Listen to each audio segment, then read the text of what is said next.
اعوذ باللہ من الشیطان الرجیم بسم اللہ الرحمن الرحیم۔ سورہ واقعہ کی فضیلت آج آپ کے ساتھ بیان کی جائے گی۔ باقی تمام صورتوں کے فضائل اور خواص بھی شیئر کر دیے گئے ہیں، اس کے لیے چینل وزٹ کریں اور ان ویڈیوز سے مستفید ہوں، اور چینل ضرور سبسکرائب کیجیے گا تاکہ میری آنے والی اچھی ویڈیوز آپ تک پہنچ سکیں۔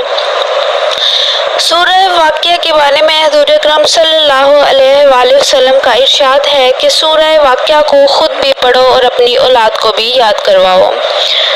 حدیث شریف میں ہے کہ جو شخص ہر رات کو سورہ واقعہ کی تلاوت فرمائے گا اس کو کبھی فاقہ نہیں ہوگا۔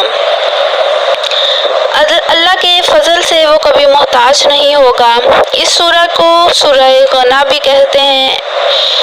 اگر اس کا نقش اپنے پاس رکھیں تو کبھی محتاجی نہیں ہوگی۔ سورہ واقعہ کے بارے میں ہے کہ جو شخص فقر و فاقہ سے عاجز ہو اسے یعنی سورہ واقعہ کو 41 دفعہ روزانہ پڑھے تو اس کی برکت سے ذلت و خواری اور تنگ دستی جاتی رہے گی۔ سورہ واقعہ مال و دولت اور عزت بڑھاتی ہے۔ اگر ہمیشہ پڑھنے والا پڑھتا رہے تو وہ کبھی محتاج نہیں ہوگا۔ اگر کسی میت کی قبر پر سورہ واقعہ پڑھی جائے تو عذاب قبر سے نجات ملے گی۔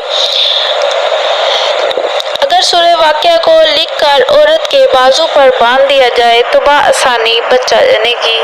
صبح و شام پڑھنا باعث رحمت باعث برکت ہے۔ اگر ایک ہی مجلس میں 41 بار سورہ واقعہ پڑھیں تو پڑھ کر جس بھی حاجت کے لیے دعا کی جائے حاجت پوری ہوگی۔ خاص کر کشائش رزق کے لیے یہ بہت ہی مفید ہے۔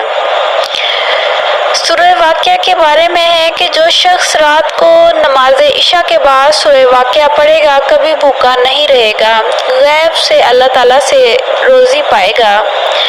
یہ سورہ واقعہ کے خواص شیئر کرنے کی کوشش کی گئی ہے۔ اگر یہ کاوش آپ کو پسند آئی ہے تو ویڈیو کو لائک کر کے چینل ضرور سبسکرائب کر دیجیے گا۔ جزاک